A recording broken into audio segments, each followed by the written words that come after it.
Ako po yung pinalad, 2017, I was given the opportunity to speak to our JIL London anniversary, 30th anniversary. I was invited, I was privileged. And after the anniversary, I think 1,000 attended the anniversary.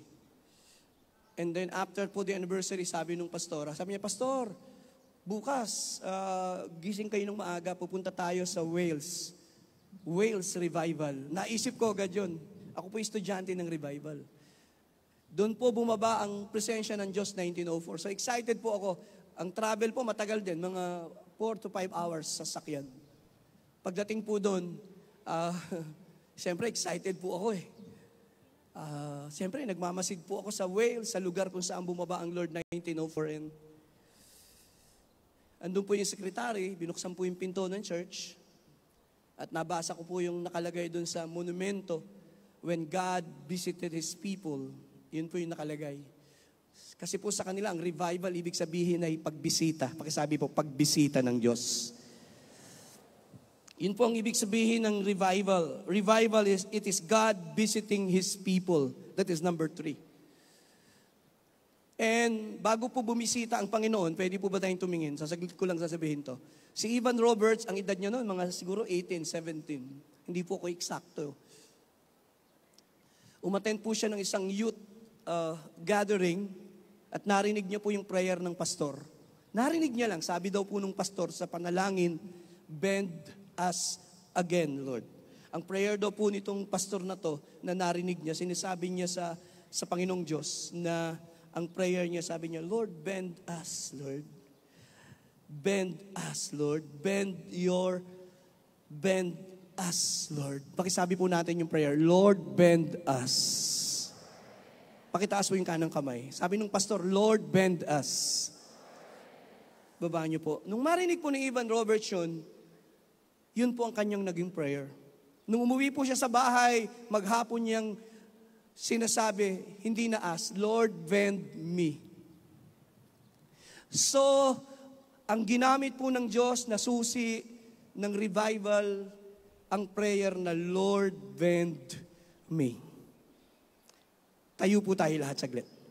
Mabilis lang po. Send us revival, Lord. Magsisimula ang revival sa isang puso na nakayuko. Iyuko natin ang ating mga ulo sandali at sabihin natin, Lord, bend me. Lord, bend me.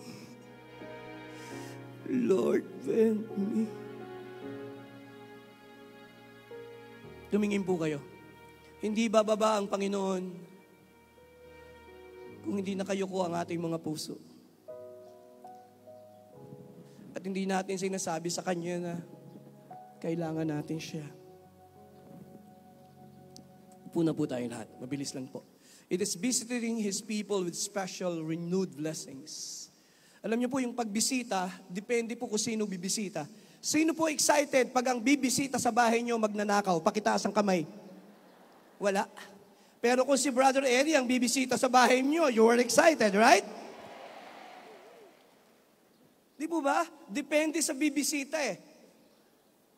Kung ang Diyos po ang bibisita ngayong umaga, gaano kayo ka-excited? Gaano kayo ka-excited? Di po ba? Lahat kakansilahin mo. Lahat kakalimutan mo. Because God is about to visit. That makes the difference. That is the difference. Lahat isasantabi mo, lahat kakalimutan mo. Kahit malaking negosyo pa yan, kahit malaking deal yan. Kaya mong ikansila. Why?